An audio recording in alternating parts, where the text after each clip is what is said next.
Okay, so today we are looking at types of immunity. Okay, so different types of immunity. And the first way we want to break down types of immunity is into whether the immunity is active or passive. So, active immunity is when the immune system works to make antibodies and make memory cells. So, your immune system is actually working.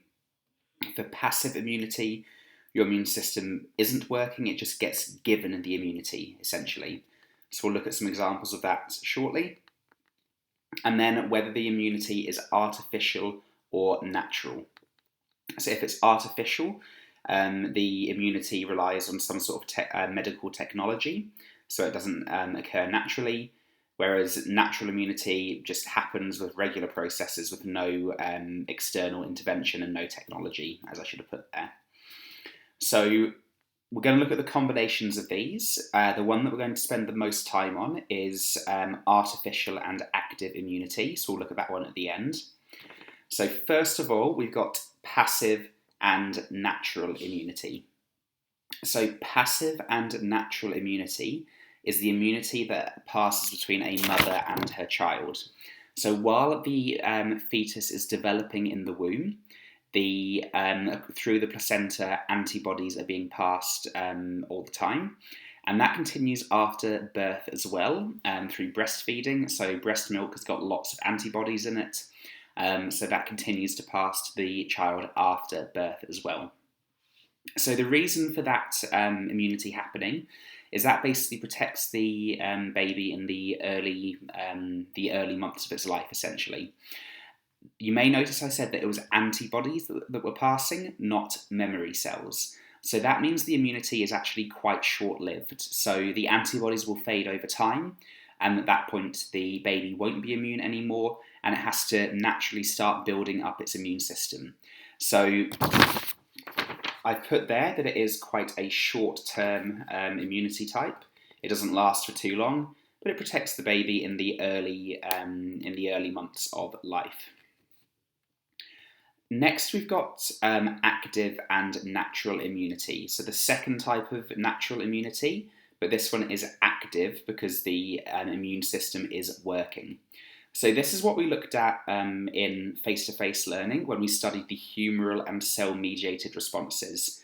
The key thing is when a humoral response, so that's the production of antibodies, or the cell-mediated response happens, so that's the cytotoxic T cells, memory cells also get made.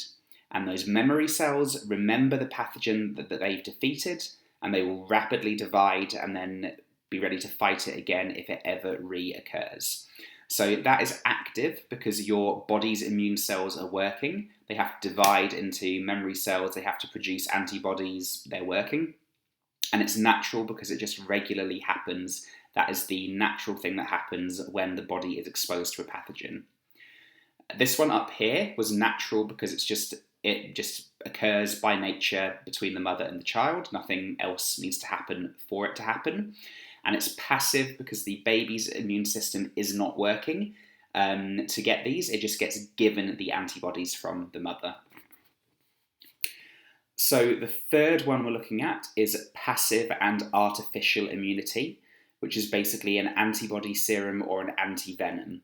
So in some infectious diseases, when a person's struggling to fight it off, they may be injected with antibodies for the pathogen causing the disease. Okay, so it's literally injecting the antibodies straight into them.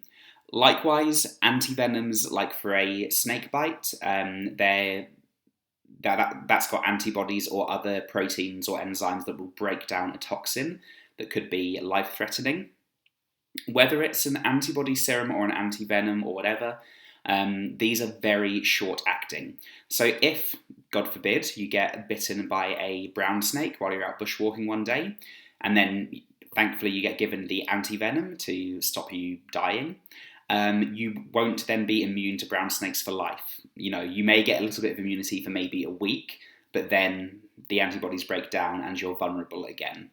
So that immunity is very short term, but it's passive because the body isn't working to get antibodies, it just gets them injected into it.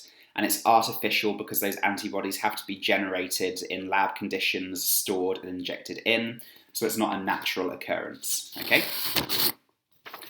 And then finally, we've got active and artificial immunity, which is basically vaccination. So there's quite a lot of information about vaccination, so I'm going to go into that over the next bit of this.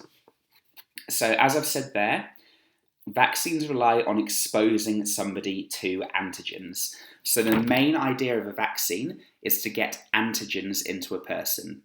Now, just as a reminder, antigens are like the chemical markers that we find on all biological matter, so our cells and also on pathogens, and that identifies it as being part of the body or not part of the body, okay? So we inject antigens into somebody in some way. So I've said here, it could be a dead pathogen, so a dead pathogen will still have antigens on it. It could be a weaker form of a pathogen, so I'm going to link to you a video about the smallpox vaccine that relied on using cowpox, which is a similar disease to smallpox but weaker. It can be an attenuated form of the pathogen. That means it's the pathogen and it is alive, but it's been modified so that it can no longer cause disease. Or it could be it could just be the antigens themselves that are injected. So those are the main ways that they work. At the end, I'll talk about the COVID vaccine, but that works slightly differently. But usually, a vaccine works in one of these ways. So basically, we inject in the pathogen that's either dead or a weaker form, or it's been attenuated, but the body still recognises the non-self antigens. So it picks up the something that indicates there's a pathogen in the body, and therefore it still does an immune response. So potentially it will still make antibodies and produce memory B cells. It may still find a cytotoxic T cell that will go and fight the infected cells, even though there aren't infected cells, and then make memory cells, okay? And the key thing is, because those memory cells are being made, if the pathogen ever returns, the memory cells will rapidly fight it off before it becomes a problem, okay? So that gives you immunity. So that immunity is active because your body has to work to make the memory cells, and it has to work to make the antibodies if you're using those. And it's artificial because we are essentially tricking the body into having this response.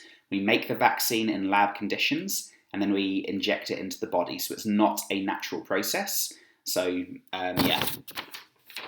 So vaccines give immunity that lasts for a long, long time. Some of them will be essentially life-lasting. Some may require a booster shot. So tetanus, for example, is a disease that the vaccine for needs a booster shot every couple of years. You may be aware in the news that the COVID vaccine requires a couple of doses before it's effective. So depending on the vaccine, it might be one shot and you're done for life, or it might be you need to get it done every couple of years. It just depends. And one of the great benefits of vaccination is what we call herd immunity. I'll put that back up in a second, but basically, some people are not able to be vaccinated.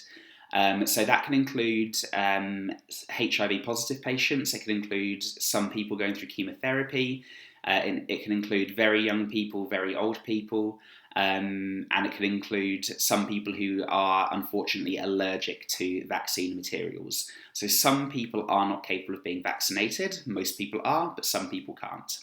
So for those people, we want to rely on what we call herd immunity. So herd immunity is the idea that even if some people cannot get vaccinated, if most people in a population are vaccinated, that still protects the people that cannot be vaccinated, okay? If you imagine there are 100 people in a village and 99 of them are immune to the disease, and there's one person who isn't able to get immunity, if they're only interacting with people who are immune, it's very, very difficult for them to get the pathogen. So that's the idea of herd immunity. I did say I'd finish by talking about the COVID vaccine, so this isn't really relevant to the study design, so you can switch off now if you want, but if you are interested. My understanding of reading about the COVID vaccine is it works slightly differently. So that actually puts in genetic material from COVID, and the body actually produces proteins and antigens that the COVID virus makes. And then once those proteins are present in the body, it then recognizes them as foreign material and then makes the antibodies or the cytotoxic T cells to be able to fight them off. So it works in a slightly different way to the other vaccines because technology does change all the time. But like I say, for the VCAR exams, they seem to just be happy for you to talk about using a dead pathogen, a weakened pathogen, an attenuated pathogen, or just the antigens from the pathogen. Okay.